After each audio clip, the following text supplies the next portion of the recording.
আসসালামু আলাইকুম ওয়া রাহমাতুল্লাহি ওয়া বারাকাতুহু। দর্শক সবাই কেমন আছেন? আশা করছি সবাই অনেক অনেক ভালো আছেন। আলহামদুলিল্লাহ, আল্লাহর রহমতে আমি ভালো আছি। দর্শক, বর্তমানে বন্যা চলতেছে, বৃষ্টি চলতেছে, বৃষ্টি পড়তেছে, এখন বৃষ্টি পড়তেছে, চারিদিকে বাতাস মেঘাচ্ছন্ন। এরপরে আমি ভিডিও বন্ধ করে নাই, আপনাদেরকে আমি বঞ্চিত করি নাই। দর্শক, আজকে আমার আলোচনার বিষয় হলো ইলমের গুরুত্ব, ইলমের ফজিলত। দর্শক, বৃষ্টি বেশি বেড়ে যাচ্ছে, এখন এখানে থাকা যাবে না। দর্শক, ছাতা নিয়ে আসলাম, বৃষ্টি পড়তেছে অলরেডি, বাতাসও হচ্ছে, প্রচণ্ড বাতাস হচ্ছে, যেটা আপনারা লক্ষ্য করতেছেন। তো দর্শক, আমাদের মূল আলোচনায় আমরা চলে যাই। বৃষ্টি হচ্ছে আল্লাহর রহমত, বৃষ্টি হবে, বাতাস এটাও আল্লাহর রহমত, বাতাসও হবে, আল্লাহ তাআলা দিলে তা তো হবেই। তো দর্শক, আমাদের মূল আলোচনায় আমরা চলে যাই। আমাদের যে মূল পয়েন্ট, সেই মূল আলোচনার বিষয় হলো ইলমের গুরুত্ব, ইলমের ফজিলত। قال رسول الله صلى الله عليه وسلم طلب العلم فريضة على كل مسلم ومسلمة। নবী করিম সাল্লাল্লাহু আলাইহি ওয়াসাল্লাম বলেন, দ্বীনি ইলম তলব করা প্রত্যেক মুসলমান নরনারীর প্রতি ফরজ। দ্বীনি ইলম তলব করা প্রত্যেক মুসলমান নরনারীর প্রতি, অর্থাৎ যদি কোনো মুসলমান, অর্থাৎ একজন মুসলমান তার দ্বীনি ইলম শিখতে হবেই। যতটুকু ইলম না শিখলে এই দুনিয়ার মধ্যে চলাফেরা করা যায় না, ততটুকু ইলম শিখতে হবেই হবে।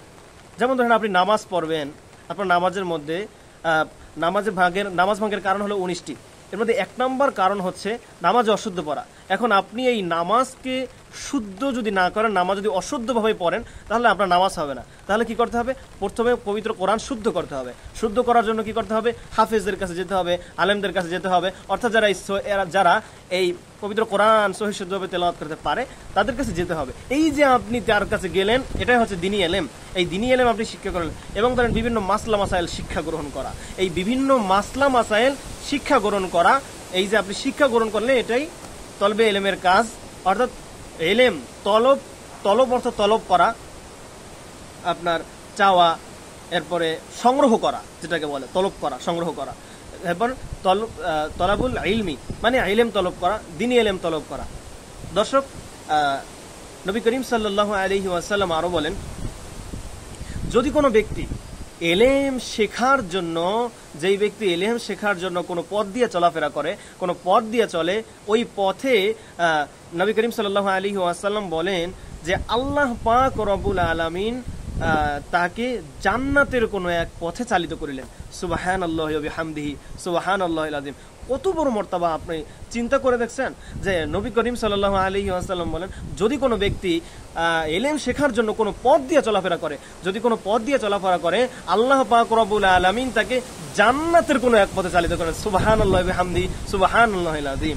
এবং যে ব্যক্তি ইলম তলব করে, ওই ব্যক্তি যেই পথ দিয়ে চলাফেরা করে, ওই পথে ফেরেশতারা তাদের সম্মানার্থে ফেরেশতারা তাদের ডানাগুলো বিছিয়ে দেন। সুবহানাল্লাহি ওয়া বিহামদিহি সুবহানাল্লাহ। কত বড় মর্যাদা! আপনি একটু চিন্তা করে দেখেন, যেখানে ফেরেশতারা, তারা নিষ্পাপ, তাদের কোনো গুনাহ নাই, ওই ফেরেশতারা তলবে ইলমের পায়ের নিচে তাদের ডানাগুলো বিছিয়ে দেয়। সুবহানাল্লাহি ওয়া বিহামদিহি সুবহানাল্লাহিল আযীম। নবীগণ টাকার উত্তরাধিকার রাখিয়ে যান নাই, বরং কিসের উত্তরাধিকার রাখিয়ে গিয়েছেন? ইলমের উত্তরাধিকার রাখিয়ে গিয়েছেন। তারা ইলমের উত্তরাধিকার রাখে। অতএব যারা এই ইলম শিক্ষা গ্রহণ করেছে, তারা এক প্রাচুর্যপূর্ণ মানে এমন কিছু শিক্ষা গ্রহণ করেছে, যারা মানে জীবনে সফল হয়েছে। অর্থাৎ তারা জীবনে সফল হয়েছে। আল্লাহ পাক রব্বুল আলামিন তাদেরকে উত্তম বিনিময় দান করবেন। যারা ইলম শিক্ষা গ্রহণ করেছে, তারাই তো সফল। আসুন, সামনে আমরা হাদিস নিয়ে আলোচনা করি। নবী করিম সাল্লাল্লাহু আলাইহি ওয়াসাল্লাম বলেন, যেই ব্যক্তি ইলম শিক্ষা করলো ইসলামকে জিন্দা করার জন্য, যেই ব্যক্তি ইলম শিক্ষা করে এবং ওই অবস্থায় যদি ইন্তেকাল করে, আল্লাহ পাক নবী করিম সাল্লাল্লাহু আলাইহি ওয়াসাল্লাম বলেন, তার মধ্যে এবং নবীগণের মধ্যে একটি মর্যাদার তারতম্য রহিয়াছে। সুবহানাল্লাহি ওয়া বিহামদিহি সুবহানাল্লাহিল আযীম। তাই নবী করিম সাল্লাল্লাহু আলাইহি ওয়াসাল্লাম কি বললেন? যদি কোনো ব্যক্তি ইসলামকে জিন্দা করার জন্য, যদি কোনো ব্যক্তি ইলম শিক্ষা করে এবং ওই অবস্থায় যদি তার ইন্তেকাল হয়, ওই অবস্থায় যদি তিনি মারা যান, নবী করিম সাল্লাল্লাহু আলাইহি ওয়াসাল্লাম বলেন ওই ব্যক্তি এবং নবীগণের মধ্যে একটি মাত্র মর্যাদা তারতম্য রহিয়াছে। অর্থাৎ এখানে ওই ব্যক্তি থেকে নবীগণ একটি ধাপ উপরে, মর্যাদার ক্ষেত্রে একটি ধাপ উপরে রয়েছে। তাহলে আপনি এখানে চিন্তা করে দেখছেন, যারা ইলম তলব করে ওই অবস্থায় যদি মারা যায় তাহলে তাদেরকে কত মর্যাদা দেওয়া হয়, আপনি একটু চিন্তা করে দেখছেন, আপনি ভেবে দেখছেন আপনি? তাহলে যারা ইলম শিক্ষা করে, যারা ইলম তলব করে, ইলম নিয়ে ঘাটাঘাটি করে, আমরা অনেকে তাদেরকে তুচ্ছ তাচ্ছিল্য করি, আমরা তাদেরকে তারাই তো সকল জায়গায় বঞ্চিত হয়, বিভিন্ন মাহফিলে বঞ্চিত হয়, তারা বিভিন্ন মাহফিলে বাধার সম্মুখীন হয়, যারা হক্কানি আলেম রয়েছেন তাদের মধ্যেও এটা হয়। এখন আমরা কোথায় যাব বলেন? আমরা কোথায় যাব? আমাদের স্থান কোথায়? আমরা তো নির্লজ্জ বেহায়াপনার মধ্যে বসবাস করতেছি। একজন মানুষ তিনি দিনী ইলম শিক্ষা করতেছেন, তার মর্যাদা আল্লাহর কাছে অনেক, যেটা কল্পনার বাহিরে। আর আপনি সেই ব্যক্তিকে অপমান করতেছেন, লাঞ্ছিত করতেছেন, অপদস্থ করতেছেন। আপনার কি মানে এতটুকু আপনার জ্ঞান বুদ্ধি নেই? আল্লাহ পাক রব্বুল আলামিনের কাছে তিনি তো অনেক বড়। ফেরেশতারা তাদেরকে সম্মান দান করে, ফেরেশতারা তাদেরকে তাদের পায়ের নিচে ডানা বিছায়া দেয়, আর আপনি এখানে অপমান করতেছেন। আপনি কে? মানে মানে বলে বোঝানো আসলে মাথায় ধরে না আমাদের। তো আমরা পরবর্তী হাদিসে চলে যাই। নবী করিম সাল্লাল্লাহু আলাইহি ওয়াসাল্লাম আরো বলেন, যদি কোনো ব্যক্তি, যেই ব্যক্তি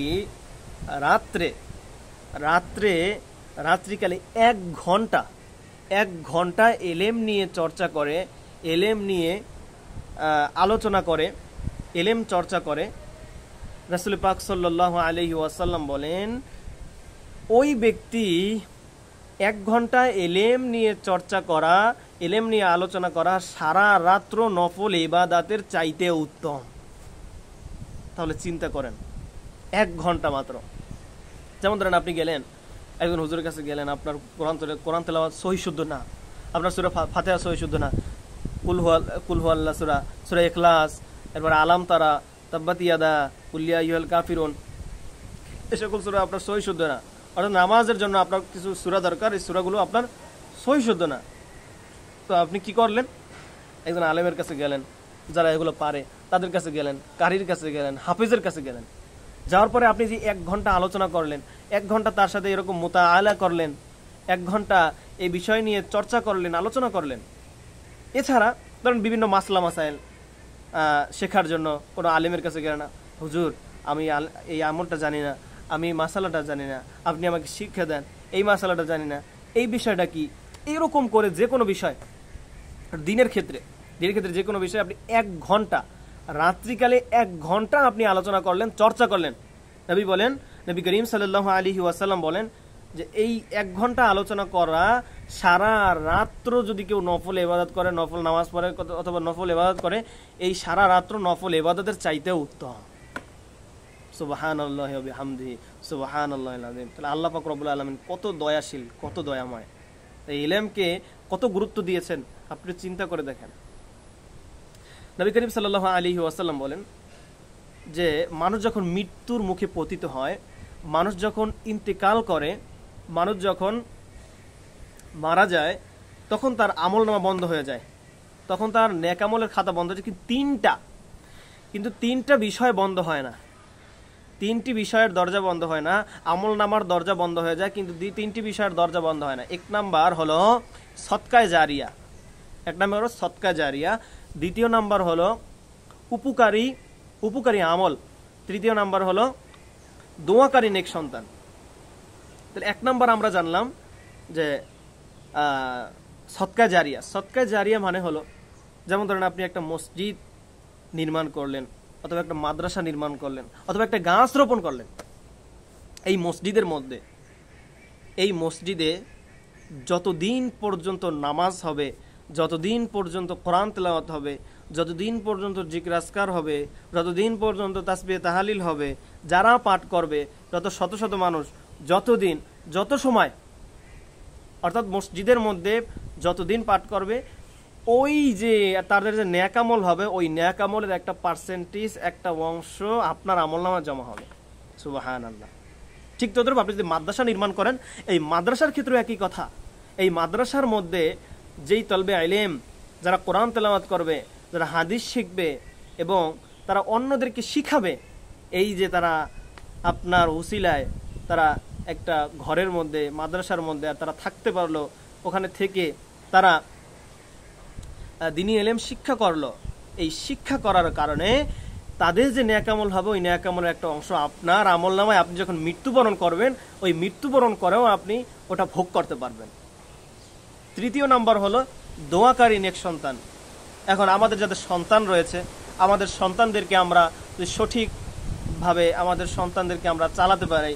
বর্তমান সমাজে সন্তানগুলো নষ্ট হয়ে যাচ্ছে, সন্তানগুলো মোবাইলমুখী হয়ে যাচ্ছে, সন্তানগুলো ফ্রি ফায়ার খেলছে, সন্তানগুলো মোবাইলে রাত দিন 24 ঘন্টা সবসময় সময় লাগাচ্ছে। আমরা অনেকে জানি না, অনেকে খেয়াল করি না, এবং এটা ছোটকাল থেকে এটা বাবা মার কিছু দোষ রয়েছে, ক্ষমা করবেন আমাকে।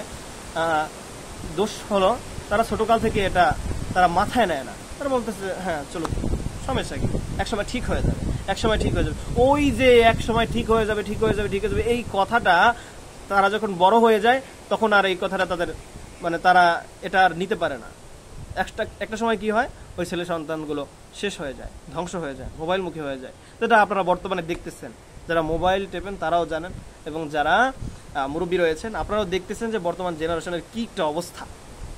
তো বলতেছিলাম যে তৃতীয় নাম্বার যে কথা, সেটা হলো দোয়াকারী নেক সন্তান। যেমন ধরেন আপনি মারা গেছেন, কিন্তু আপনার সন্তানটা নেক, আপনার সন্তানটা দোয়া করে আপনার জন্য। এই যে নবী করিম সাল্লাল্লাহু আলাইহি ওয়াসাল্লাম বলেন যে সন্তান যদি পিতামাতার জন্য দোয়া করে, সন্তান যদি পিতামাতার জন্য দোয়া করে, ওই দোয়া আল্লাহ ফিরিয়ে দেন না, ওই দোয়া আল্লাহ ফিরিয়ে দেন না, ওই দোয়া আল্লাহ কবুল করে নেন। পিতামাতার যতই গুনাহ থাকুক না কেন, আল্লাহ পাক রব্বুল আলামিন তাদেরকে ক্ষমা করে দেয়। সন্তান যদি তাদের ক্ষমার জন্য দোয়া করে, আল্লাহ পাক রব্বুল আলামিন পিতামাতার কবরটাকে জান্নাতের বাগান বানায় দেয়। এই জন্য এমন সন্তান পৃথিবীর মধ্যে রেখে যাওয়া, যেই সন্তানগুলো পিতামাতার জন্য দোয়া করবে, যেই সন্তানগুলো নেক আমল করবে, এমন কোন সন্তান রেখে যাওয়া। আপনার সন্তান যদি দুনিয়ায় বসে কোনো নেক আমল করে, তারপরে মানুষদেরকে শিক্ষা দেয়, দ্বীনি ইলম শিক্ষা দান করে, এই যে আপনার সন্তান যে নেক আমল করলো, আপনার সন্তানের আমল শুধু তার কাছেই থাকবে না, আপনার সন্তান যে আমল করলো, এই সন্তানের আমলের একটা পার্সেন্টেজ আপনার আমলনামায় কিয়ামত পর্যন্ত জমা হতে থাকবে। এরকম সন্তান পৃথিবীর মধ্যে রেখে যাওয়া, যে সন্তানগুলো আপনি যখন ইন্তিকাল করবেন, আপনি যখন কবরের মধ্যে চলে যাবেন, আপনার যখন জান কবজ হয়ে যাবে, আজরাইল আলাইহিস সালাতু ওয়াস সালাম যখন আপনার জান কবজ করতে চলে আসবেন, আপনি যখন মৃত্যুবরণ করবেন, মৃত্যুবরণ করার পরও যেন আপনার নেক আমল জমা হইতে থাকে, সেরকম সেই চেষ্টা করা। আর সেটার জন্য কি করতে হবে, আপনার নেককার সন্তান রেখে যাওয়া। আল্লাহ পাক রব্বুল আলামিন আমাদেরকে নেককার সন্তান আমরা যেন রেখে যেতে পারি, সেই তৌফিক দান করুন। তাহলে এই আলোচনা শেষ।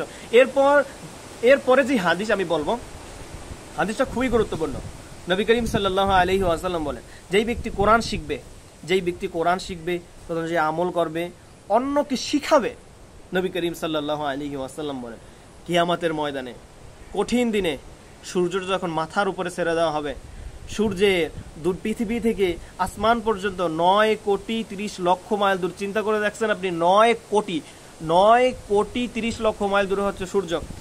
এরপরে হাওয়া বাতাস, কাছের বাতাস, দেখুন কত সুন্দর বাতাস, এবারে বৃষ্টি পড়তেছে, এখন কত সুন্দর হাওয়া, আমরা অক্সিজেন নিতেছি। এবার সূর্যের 12টা মুখের একটা মুখ পৃথিবীতে ছাড়া হয়, এবং সেটার উল্টা পিঠ, সেটার ভাওপিঠ না, সেটার মুখ না, সেটার পিঠ দেওয়া হয়, পৃথিবীতে তাপ দেওয়া হয়, এবং 70,000 ফেরেশতারা রাত দিন 24 ঘন্টা সার্বক্ষণিকভাবে তারা বরফ ছিটে থাকেন, ফ্রিজের পানি, শরবত, নদী নালা, কলের পানি, আরো কত ব্যবস্থা।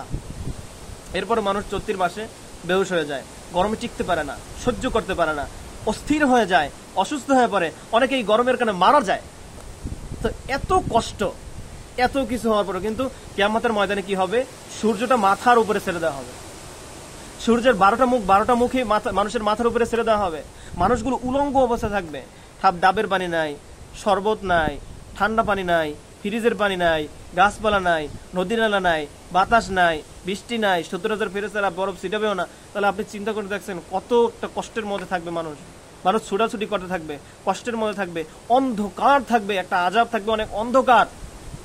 যারা কোরআন শরীফ শিখবে না তারা অন্ধকার একটা আযাব হবে, তাদেরকে ওই আযাবের মধ্যে দেওয়া হবে। এরপরে বিভিন্ন আরো কত কষ্ট, কষ্টের কোনো শেষ নাই। মানুষের মাথাগুলো টাস টাস করে ফেটে যাবে, মাথার মগজগুলো নারী বুড়ির সাথে পায়খানা রাস্তা দিয়ে পড়ে যাবে। সেই কঠিন দিনে আপনি চিন্তা করে দেখছেন, সেই কঠিন দিনে,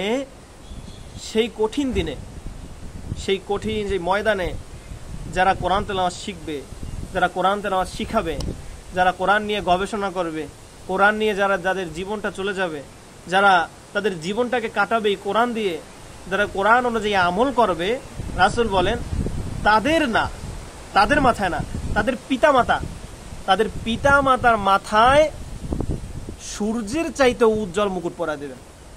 একটু ভাবেন, একটু চিন্তা করেন, এই বিষয়গুলো একটু চিন্তা করেন। আসলে আমি যখন মৃত্যুবরণ করবো আমার কি অবস্থা হবে, কিয়ামতের ময়দানে আমার অবস্থা হবে কি, আমি কি জান্নাতে যেতে পারবো? অথবা এই বিষয়গুলো নিয়ে একটু চিন্তা করা দরকার আমাদের। আমরা যদি এই বিষয়গুলো নিয়ে চিন্তা করি, একটু ভাবি, এই বিষয়গুলো নিয়ে যদি আমরা একটু গবেষণা করি, তাহলে আমরা আসলে চিনতে পারবো আসলে এই বাতাসগুলো হচ্ছে কিভাবে, এই বৃষ্টিগুলো হচ্ছে কিভাবে, এই গাছ, এই নদী নালা, এই আসমান, কোনো খুঁটি নাই আসমানের, এগুলো কোথা থেকে এলো, কে করে এগুলো? আমরা এগুলো একটু চিন্তা করবো, এগুলো নিয়ে ভাববো। একটা হাদিস বলে আমি শেষ করব। হাদিসটা হলো, নবী করিম সাল্লাল্লাহু আলাইহি ওয়াসাল্লাম বলেন, যেই ব্যক্তি কোরআন তেলাওয়াত করে সেই ব্যক্তি হলো কমলা লেবুর ন্যায়, যার ঘেরানো আছে, স্বাদও আছে। যদি কোনো মুমিন কোরআন তেলাওয়াত করে, সে হলো খেজুরের ন্যায়, খেজুরের ঘেরান নাই কিন্তু খেজুরের স্বাদ মিষ্টি। যেই মুনাফিক কোরআন তেলাওয়াত করে না, সে হলো হানজাল ফল সাদৃশ্য, যার ঘেরানো নাই, স্বাদও তিক্ত। যেই মুনাফিক কোরআন তেলাওয়াত করে, সে হলো রায়হান ঘাস সাদৃশ্য, যার ঘেরান আছে কিন্তু স্বাদ নাই। তাহলে কোরআন তেলাওয়াত করা, মুনাফিক থেকে দূরে থাকা। আমরা মুনাফিকি কেন করব? আমরা আল্লাহকে চিনি, গবেষণা করি, আমরা রাসূল সাল্লাল্লাহু আলাইহি ওয়াসাল্লাম যা বলেছেন সেই অনুযায়ী আমল করি। রাসূল আমাদেরকে দ্বীনের পথে চলতে বলেছেন। রাসূল দ্বীনে দাওয়াত দিতে গিয়ে তার দান্দান মোবারক শহীদ হয়েছে, তিনি কষ্ট করেছেন, মানুষ তাকে মেরেছে, তাকে তুচ্ছ করেছে, তার গায়ে বালু দিয়েছে এবং তাকে বিভিন্ন মানুষের সামনে তাকে অত্যাচার করার হুমকি দিয়েছে, তাকে বিভিন্ন জায়গায় কষ্ট দিয়েছে। এত কিছু কাদের জন্য? আমাদের জন্যই তো, তাই না? এখন আমরাই যদি তাকে ভুলে যাই, আমরাই যদি তার সুন্নাতকে অবমাননা করি, আমরাই যদি তার বিরুদ্ধে চলে যাই, আমাদের তো অনেক মুসলমান রয়েছে যারা মুনাফিক, প্রকাশ্যে তারা খুব একদম সুফি, আল্লাহর ওলি, কিন্তু তারা ভিতরে ভিতরে মানুষদেরকে বিভ্রান্ত করতেছে, মানুষদেরকে ইসলাম থেকে, দিন থেকে বিচ্যুত করতেছে। তাদেরকে আমি উদ্দেশ্য করে বলবো, আর কত করবেন এগুলো? মারা তো যাবে নেই। দেখেছেন আপনার বাপদাদারা সকলে মৃত্যুবরণ করেছে, তাদের পূর্বপুরুষ তারাও মৃত্যুবরণ করেছে। পৃথিবীতে কেউ থাকতে পারেনি, আপনিও থাকতে পারবেন না, আমিও থাকতে পারবো না। এই জন্য পৃথিবীতে যতদিন আছি, আমরা পৃথিবীতে যতদিন আছি, আল্লাহ আমাদেরকে যতদিন পৃথিবীতে রেখেছে, আমরা নবীর সুন্নাত অনুযায়ী জীবনটাকে করব। আমরা দ্বীনি ইলম শিক্ষা করব, আমরা নামাজ পড়ব, রোজা রাখবো, হজ করব, যাদের উপর হজ ফরজ হয়েছে, যাদের জাকাত ফরজ হয়েছে আমরা জাকাত দেব। আল্লাহ আমাদেরকে সেই তৌফিক দান করুন। দর্শক, আজকের মতো এখানেই বিদায় নিচ্ছি। আল্লাহ পাক রব্বুল আলামিন যেন আমাদেরকে সহি বুঝ দান করে, সেই তৌফিক আল্লাহ পাক রব্বুল আলামিন যেন আমাদেরকে দান করে। আমিন। আসসালামু আলাইকুম ওয়া রাহমাতুল্লাহি ওয়া বারাকাতুহু। দ্বীনের স্বার্থে সকলে চ্যানেলটি সাবস্ক্রাইব করে দিন।